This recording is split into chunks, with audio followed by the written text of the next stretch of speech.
There's a number making the rounds everywhere. The average net worth of an American household has now surpassed $1 million. When you hear that, maybe you're like me, looking at your own bank account and thinking, wait, where's that money? If that's the average, why does it still feel like we're stuck running a race with no finish line? If you're feeling that way, you're not alone. And you're not wrong either. Because that $1 million average? It's an illusion. A statistical trap distorted by a tiny sliver of ultra-wealthy individuals at the top. They're like one student in a class who scores 1,000 points on a 10-point scale, pulling up the class average in a way that makes the whole number meaningless. And this trap is more dangerous than you think. It doesn't just make us feel behind, it's handing us the wrong financial map. This video will give you the right one. We're going to reset the entire measuring system so you can step off the comparison treadmill and finally start building real wealth. First, let's talk about the trap hidden in the word average. In statistics, there are two ways to measure: average, the mean, and median. The average gets distorted by the Jeff Bezoses and Elon Musks of the world.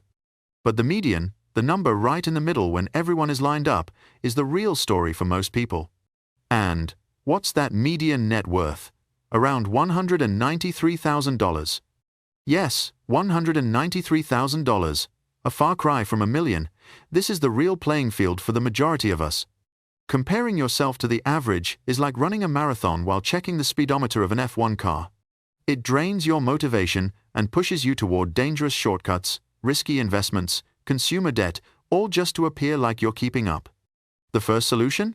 Ditch the average. Focus on the median. When you reset your expectations, that invisible pressure, it starts to disappear. But even with the right measurement, we still need the right scoreboard. And here comes the second mistake: measuring financial health by income. The real question isn't how much you make, it's how much you keep. This is where we need to talk about net worth. The formula is simple. Net worth equals assets minus liabilities. It's everything you own minus everything you owe. Net worth is the bottom line. It's your true financial report card. Imagine two families, each earning $150,000 a year. Family A owns a home, has retirement accounts, and little to no debt. Their net worth might be $250,000.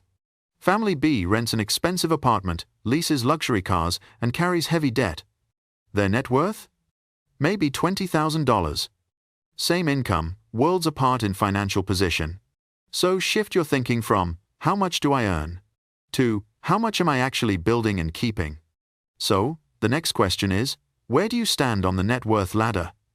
Knowing your position isn't about judgment, it's about having a clear starting point. It's like turning on GPS and seeing where the blue dot is on the map. Based on the data, we can break it down into the following tiers. Tier 1, vulnerable, net worth from $0 to around $17,000. At this level, a small emergency, like a car breakdown or a surprise medical bill, can throw your finances into chaos.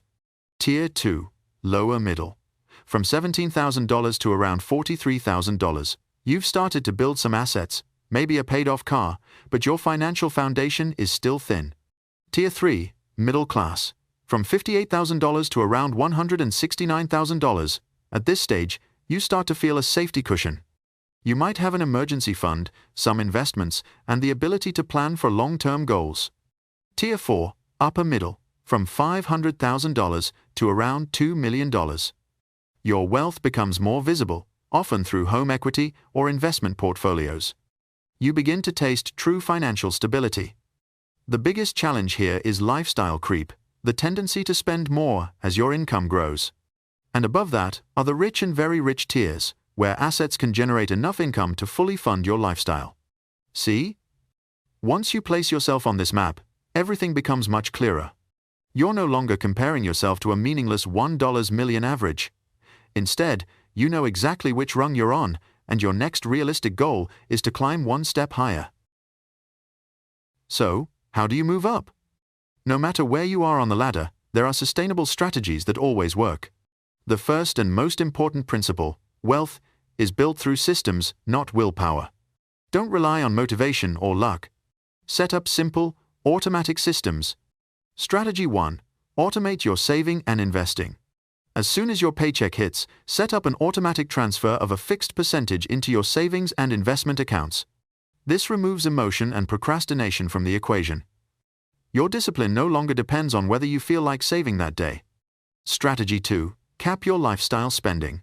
When you get a raise or additional income, commit to using only a small portion of it, say 50%, to upgrade your lifestyle.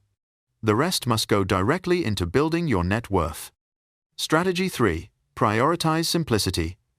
Don't chase hot stocks or complicated investment schemes. For most people, consistently investing in low-cost index funds is the most effective and time-efficient strategy. And finally, track your net worth regularly. That could mean quarterly or every 6 months. Think of it as checking your compass on a long journey. It helps you know if you're still heading in the right direction and make adjustments if needed. Real wealth is quiet. It's not the car you drive or the vacations you post online. It's the number on your net worth spreadsheet quietly going up. It's the peace of mind that comes from knowing you have a solid financial foundation to face whatever life throws your way. And it's built from hundreds of small, smart, consistent decisions over time. So, let's recap. Stop comparing yourself to a broken scoreboard, an average distorted by people who aren't even playing the same game as you. Remember, true wealth isn't about what comes in, it's about what stays and grows over time. That's your net worth. When you measure with the right metric and know exactly where you are on the map, the feeling of falling behind starts to fade. Instead, the path ahead becomes clear. Right after watching this video, take 15 minutes to calculate your net worth. It's not a verdict, it's your starting line. Subscribe to this channel for practical guidance to help you climb the financial ladder step by step.